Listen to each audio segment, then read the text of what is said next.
12월 12일 새 생명의 아침입니다. 기도함으로 시작합니다. 주님, 오늘도 말씀 앞에 우리의 마음을 낮추고 온전히 주님 앞에 겸손하게 나아갑니다. 우리를 말씀으로 비추어 보아 우리에게 깨달아야 될 부분이 있다면 깨달아 알게 하여 주시옵시고, 온전히 그 가운데서 순종의 길로 오늘 하루 주님 성령님의 인도하심을 간구하며 주님만 바라보며 나아갑니다. 오늘도 함께 해주실 주님을 기대하며 예수님 이름으로 기도합니다. 아멘. 오늘 함께 보실 말씀은 예레미야서 48장 1절에서부터 25절까지의 말씀입니다. 모압에 관한 것이라 만군의 여호와 이스라엘의 하나님께서 이와 같이 말씀하시되, 오호라 느보여 그가 유린당하였도다. 기랴다림이 수치를 당하여 점령되었고 미스갑이 수치를 당하여 파괴되었으니 모압의 찬송소리가 없어졌도다. 헤스본에서 무리가 그를 해하려고 악을 도모하고 이르기를 와서 그를 끊어서 나라를 이루지 못하게 하자 하는도다. 만멘이여 너도 조용하게 되리니 칼이 너를 뒤쫓아 가리라. 호로나임에서 부르짖는 소리여 황폐와 큰 파멸이로다. 모압이 멸망을 당하여 그 어린이들의 부르짖음이 들리는도다. 그들이 루힛 언덕으로 올라가면서 호로나임 내리막길에서 파멸의 고통스런 울부짖음을 듣는도다. 도망하여 내 생명을 구원하여 광야의 노간주 나무같이 될지어다. 너가 내 업적과 보물을 의뢰함으로 너도 정복을 당할 것이요 그모스는 그의 제사장들과 고관들과 함께 포로되어 갈 것이라. 파멸하는 자가 각 성읍에 이를 갈 것인즉 한 성읍도 면하지 못할 것이며 골짜기가 멸망하였으며 평지는 파멸되어 여호와의 말씀과 같으리로다. 모압에 날개를 주어 날아 피하게 하라. 그 성읍들이 황폐하여 거기에 사는 자가 없으리로다. 여호와의 일을 게을리하는 자는 저주를 받을 것이요 자기 칼을 금하여 피를 흘리지 아니하는 자도 저주를 받을 것이로다. 모압은 젊은 시절부터 평안하고 포로되지 아니하였으므로 마치 술이 그 찌꺼기 위에 있고 이 그릇에서 저 그릇으로 옮기지 않음 같아서 그 맛이 남아있고 냄새가 변하지 아니하였도다. 그러므로 여호와께서 말씀하시니라. 날이 이르리니 내가 술을 옮겨 닫는 사람을 보낼 것이라.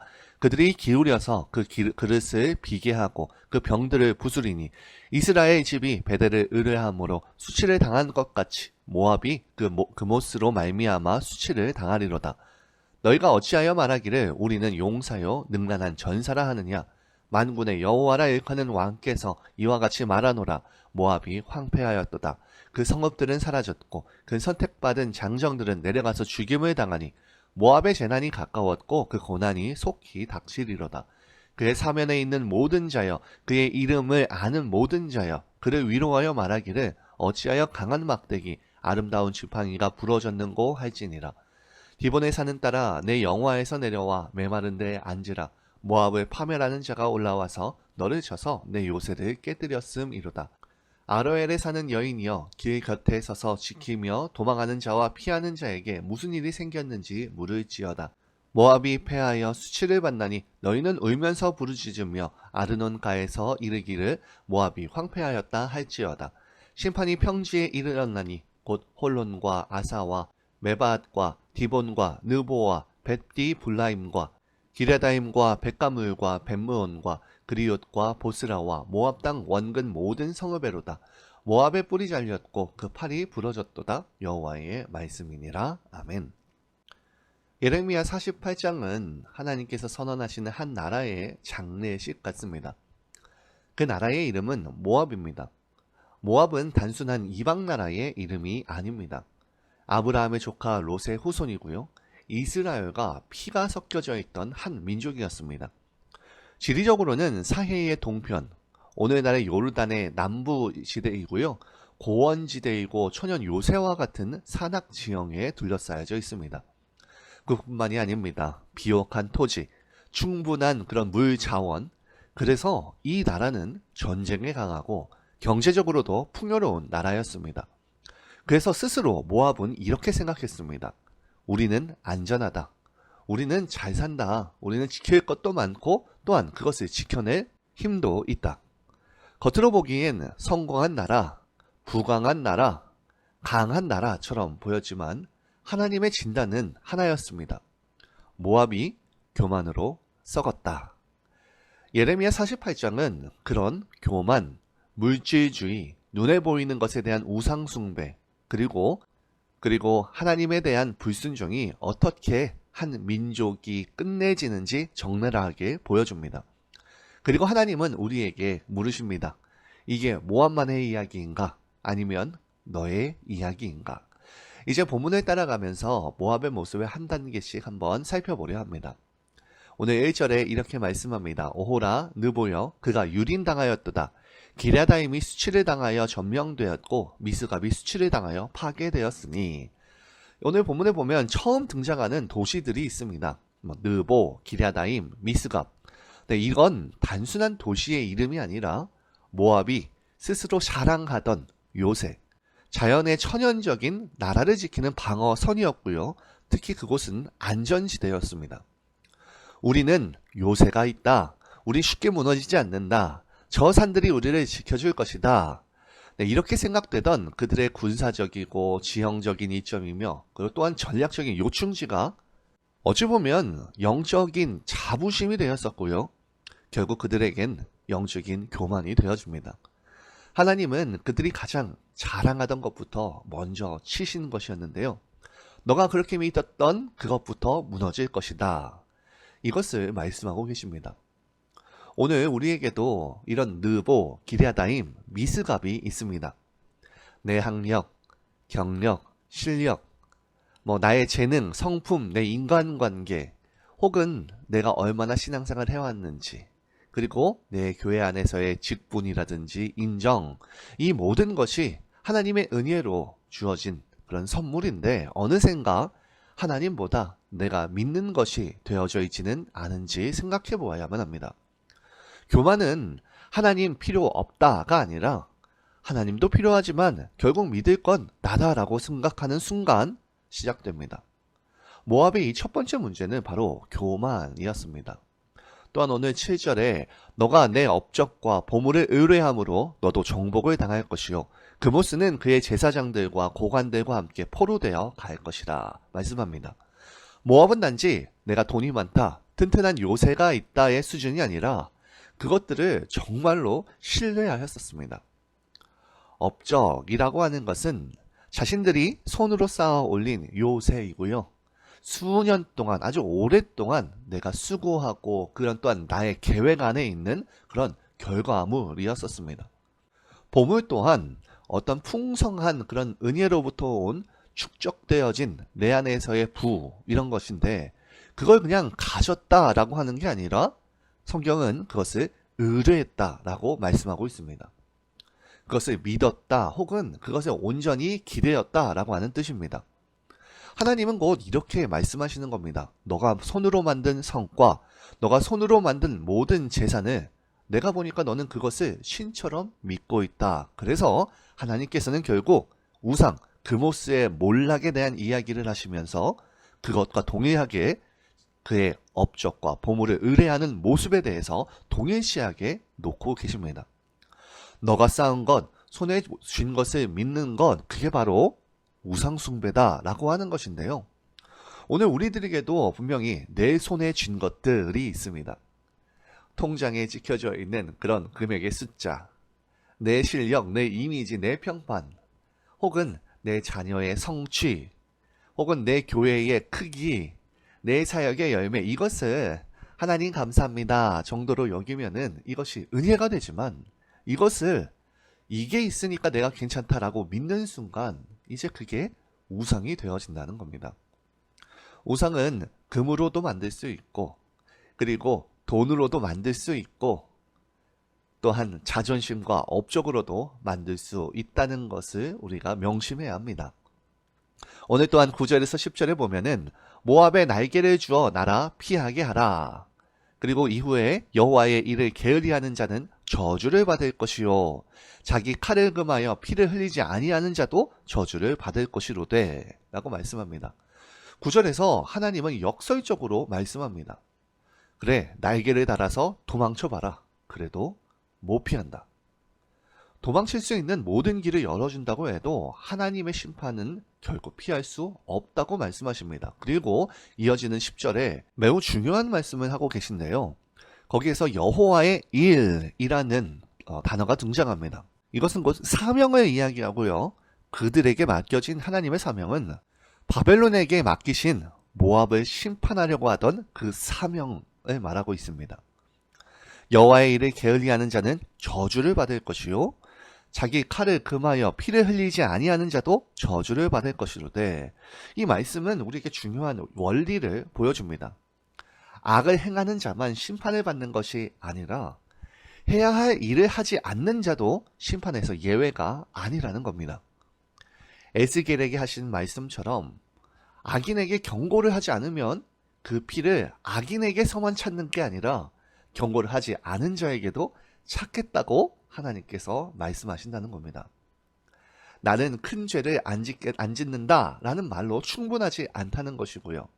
나는 남들처럼 악을 행하지 않는다, 바로 그것이 구원의 조건은 아니라는 겁니다. 하나님께서는 맡긴 사명, 맡긴 자리에서 충성했는가, 순종했는가를 이것을 보신다는 겁니다. 오늘 우리에게도 물으십니다. 너에게 맡긴 가정, 그 사명에 충성하고 있느냐? 교회와 공동체 안에서 맡긴 역할에 성실했느냐? 복음을 전할 기회 앞에서 너무 침묵하고 있지는 않느냐? 바로 이 사명을 게을리하는 것은 그냥 약간 부족한 수준이 아니라 성경은 저주의 범위 안에 두고 있다는 사실을 우리는 기억해야 합니다. 오늘 12절에 그러므로 여호와께서 말씀하시니라 날이 이르리니 내가 술을 옮겨 담는 사람을 보낼 것이라. 그들이 기울여서 그 그릇을 비게 하고 그 병들을 부수리니. 11절에서 옮겨지지 않던 술이 이제 12절에서는 반드시 옮겨지게 될 것이다 라고 말씀합니다. 내가 술을 옮겨 담은 사람을 보낼 거라고, 그 그릇을 비게 하고 그 병들을 부수리니 라고 말씀하고 계십니다. 내가 보낼 거다, 내가 비게 할 거다, 내가 부술 것이다. 곧 우연한 전쟁, 우연한 침략을 당하는 것, 우연한 그런 경제적인 위기처럼 보이지만 하나님께서 말씀하십니다. 이게 우연이 아니다. 내가 잔을 옮기는 것이고 내가 그릇을 기울이고 있다. 우리의 인생도 그렇습니다. 갑자기 찾아온 위기, 계획대로 되지 않는 일들, 예상치 못한 흔들림, 이것들은 모두 심판은 아닙니다. 하지만 분명한 것은 우리의 인생에 우연히 일어나는 일은 없고 하나님의 주권과 섭리 안에서 그 모든 것이 허락된 일이라는 겁니다. 이걸 믿기 시작하면 우리는 운이 나쁘다라고 말하는 대신에 하나님, 이런 상황 가운데서 나에게 말씀하시는 것이 무엇입니까? 라고 묻게 됩니다. 결론적으로 오늘 본문에서 말하는 것은 우리의 은사가 있다면 그것의 사용을 어디 하고 있는지, 바로 이 은사의 사용처가 매우 중요하다라고 말씀합니다. 17절입니다. 그의 사면에 있는 모든 자여, 그의 이름을 아는 모든 자여, 그를 위로하여 말하기를 어찌하여 강한 막대기, 아름다운 지팡이가 부러졌는고 할지니라. 모압은 주변 나라들에게 강한 막대기, 아름다운 지팡이처럼 보였습니다. 영향력이 있는 나라, 다른 나라들을 이끌 수 있는 그런 위치, 남들이 부러워하던 힘, 그것들이 가지고 있었지만 문제는 그 힘의 사용처였습니다. 자기의 만족을 위해서, 자기의 교만을 위해서, 자기의 강해짐만을 위해서 결국 하나님은 그 막대기와 지팡이를 꺾으십니다. 너희가 그 힘을 나의 영광과 이웃의 유익을 위해서 쓰지 않았기 때문에. 오늘 우리에게도 하나님이 주신 막대기와 지팡이가 있습니다. 재능, 그리고 달란트, 실력, 리더십, 말이 될 수도 있고 글이 될 수도 있고요. 그리고 돈과 시간, 공간, 직분, 그리고 일할 수 있는 기회들. 네, 그 가운데서 질문은 이것입니다. 그 은사를 지금 어디에 쓰고 있는가? 누구의 이름을 드러내고 있는가? 결국 누구의 영광을 위해서 너희가 움직이고 있는가? 은사가 문제인 게 아니라 은사의 방향과 그리고 어디에 사용되어지는 사용처가 문제입니다. 하나님은 자기만을 위해 쓰신 은사를 꺾으시기도 하시지만 하나님의 영광과 이웃을 위해 쓰시는 은사를 끝없이 확장시키시며 그에게 부어주시는 분이십니다. 그러므로 오늘 본문의 마지막 구절은 우리에게 이걸 점검하라고 합니다. 내가 서 있는 자리가 심판의 자리는 아닌지. 네, 예레미야 48장 19에서 24절을 요약하면 이렇습니다. 여러 성읍의 이름들이 줄줄이 등장하는데요. 그 모든 것들은 전략적인 요충지였고요. 그리고 또한 풍성한 곡창지대였고요. 또한 우상의 신전이 있던 곳들입니다. 그것의 공통점은 단 하나입니다. 어느 것도 심판을 피하지는 못한다는 것인데, 이 자리는 모두 모압이 교만할 수 있었던 근거들이 있던 장소들입니다. 자유되는 자리, 풍요로운 자리, 힘이 모여져 있는 자리, 우상이 세워진 자리. 그런데 하나님 앞에서는 그 모든 곳이 심판이 예비된 자리가 됩니다. 룻의 사위들이 소돔의 심판 소식을 듣고 농담으로 여기면서 그 자리를 떠나지 않았던 것처럼 모압도 그 자리를 떠나지를 못했습니다. 말씀은 오늘 우리에게도 질문합니다. 너가 지금 서 있는 자리, 하나님의 앞에서 어떤 자리인지, 내 마음이 머무른 자리, 내가 반복적으로 가는 그런 관계의 자리, 내가 집착하는 어떤 가치관에 대한 자리, 내 신앙이 세상과 타협되는 자리, 혹시 하나님이 보시기에 그 자리는 심판이 준비된 자리, 계속 있으면 안 되는 자리는 아닌지 점검해야만 합니다. 그리고 필요하다면 떠나야 합니다. 죄를 짓게 만드는 관계에서 떠나는 결단, 하나님을 잊게 만드는 습관에서 떠나는 결단, 내 교만을 키우는 자리에서 내려오는 결단, 이것이 모압의 길에서 돌아서는 그런 회개의 걸음이 되어야만 합니다. 말씀을 마무리합니다. 예레미야 48장의 모압은 우리가 반드시 점검해봐야 되는 그런 영적인 거울로서 우리에게 들어옵니다. 1절에서 교만, 7절에서 손에 쥔 것을 믿는 우상숭배, 9에서 10절에는 사명의 불성실함, 12절에는 우연이 아닌 하나님의 필연임을, 그리고 17절에서는 은사의 사용처에 대해서, 그리고 19절에서 24절에는 내가 서 있는 자리가 심판의 자리인지 확인하라는 것을 말씀합니다. 오늘 하나님보다 내가 더 의지하는 것을 내려놓고 맡겨진 자리에서 충성으로 응답하면서 내가 서 있는 자리가 하나님의 합당한 자리인지 늘 점검하며 살아가는 저와 여러분 되기를 진심으로 축원합니다. 이 시간에 함께 말씀을 생각하면서 기도하길 소망합니다. 주님, 오늘 들은 말씀대로 살아갈 힘을 나에게 주시옵소서. 우리의 마음의 교만을 꺾으시고 맡겨진 자리에서 충성하게 하여 주시옵소서. 오직 주님만 의지하는 하루가 되게 하여 달라고 이 시간 기도하시고요. 둘째로 우리 교회 안에 평신도 리더분들을 위해서 기도하기 소망합니다. 이름도 없이 빛도 없이 보이지 않는 곳에서 묵묵하게 섬기는 그런 모든 그들의 손길을 주님께서 기억하여 주시고 충성된 종에게 주시겠다고 약속하신 하늘의 그 신령한 복과 땅의 기름진 복으로 풍성히 채워주셔서 축복의 통로가 되는 그런 모든 리더들이 될 수 있도록 기도해 주시기 바랍니다. 이후에 개인 기도 하시겠습니다.